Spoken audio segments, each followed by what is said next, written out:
Assalamualaikum warahmatullahi wabarakatuh. Nama saya Suniawati Wulandari, NIM 18010404016, kelas PBSI 5A. Saya akan menyampaikan materi pragmatik. Hakikat multidisipliner dalam pragmatik. A. Pragmatik dan lingkungan akademiknya.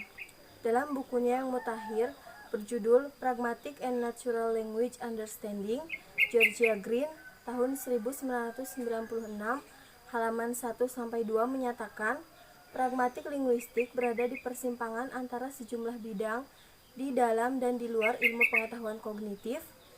Persimpangan yang dimaksud antara lain ilmu linguistik, psikologi kognitif, antropologi kultural dan filsafat, logika, semantik, teori tindakan, sosiologi, dinamika interpersonal dan konvensi sosial, dan retorika yang kesemuanya memberikan kontribusi terhadap bidang kajian ini. Pragmatik memiliki dua ciri-ciri, yaitu ciri yang pertama adalah pragmatik banyak dibicarakan oleh sejumlah disiplin akademik. Sebagian dari disiplin-disiplin ini, misalnya filsafat, telah memberikan banyak dasar konseptual pragmatik. Disiplin-disiplin ilmu yang lain, khususnya disiplin ilmu kognitif yang baru muncul, memiliki beberapa wawasan penting untuk diberikan kepada kajian pragmatik.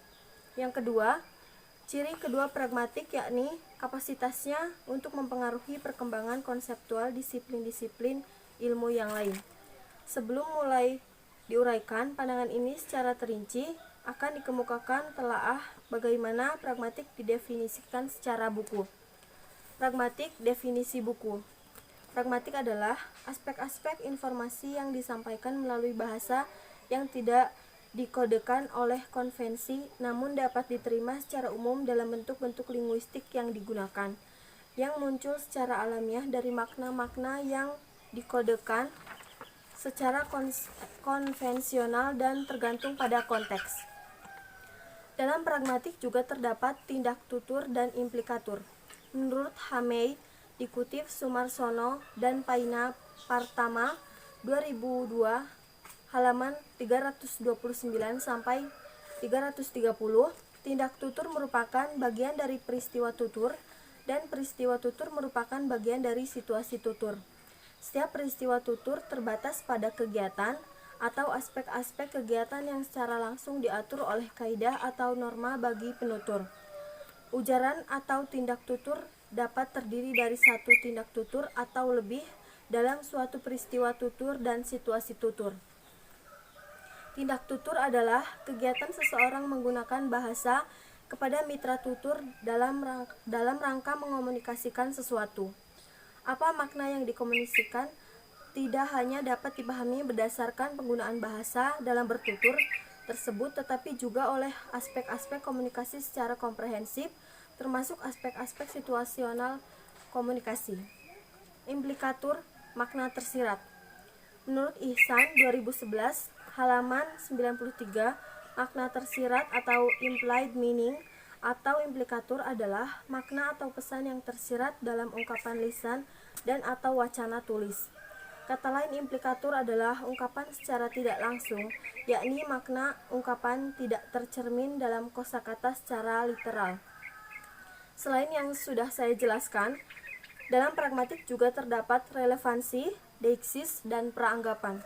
Yang pertama yaitu relevansi. Relevansi adalah pengembangan dari kata relevan. Relevansi adalah hubungan antara dua hal yang saling terkait atau dicocokkan satu sama lain, sehingga hal tersebut saling berhubungan dengan satu sama lain.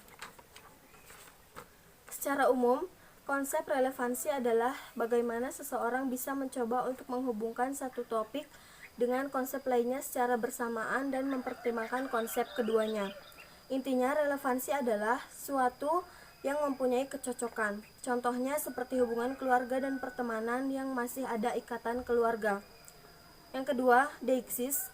Beberapa ungkapan linguistik memberikan contoh hubungan antara bahasa dengan konteks yang lebih baik, bukan sekedar istilah-istilah deiksis. Istilah-istilah ini yang mencangkup ungkapan-ungkapan dan kategori-kategori gramatikal yang memiliki keragaman sama banyaknya seperti kata ganti dan kata kerja, menerangkan berbagai entitas dalam konteks sosial, linguistik, atau ruang waktu ujaran yang lebih luas. Yang ketiga yaitu peranggapan, suatu kategori fenomena-fenomena pragmatik yang lebih lanjut yang signifikan adalah peranggapan. Peranggapan telah didefinisikan dengan berbagai macam cara, namun secara umum adalah asumsi-asumsi atau inferensi-inferensi yang tersirat dalam ungkapan-ungkapan linguistik tertentu. Umpama saja dalam ujaran-ujaran, 5 siswa mengalami kegagalan dalam ujian tata bahasa untuk yang kedua kalinya. Bahwa 5 siswa berusaha agar tidak gagal dalam ujian tata bahasa jelas bukan merupakan bagian dari makna ujaran ini. Yang diungkap oleh contoh-contoh ini adalah hanya ketergantungan simultan peranggapan pada dan transendensinya di luar unsur-unsur leksikal tertentu. Itulah materi pragmatik yang dapat saya sampaikan. Wassalamualaikum warahmatullahi wabarakatuh.